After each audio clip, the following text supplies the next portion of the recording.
All right, guys, welcome back. The next thing we're going to talk about is one of my most favorite concepts when it comes to composition, and it's using negative space, right? So when we're talking about negative space, essentially what you're doing is you are capturing an image where you have a very straightforward, typically singular subject, and you're using a open like canvas in a way surrounding them that's kind of emphasizing that singular or like very few things, right?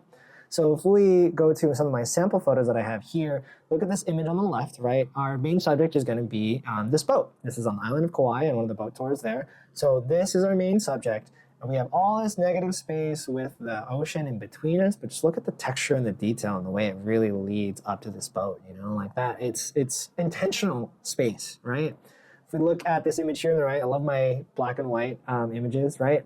We have the negative space of the sky contrasting like, you know, this mountain face here on the side, like the side of this mountain, right? So I'm using this to balance out actually the mountain right here, rather than just being like just the mountain itself, right? Especially because I have like this really nice detail right here, which looks kind of like a mouth, you know?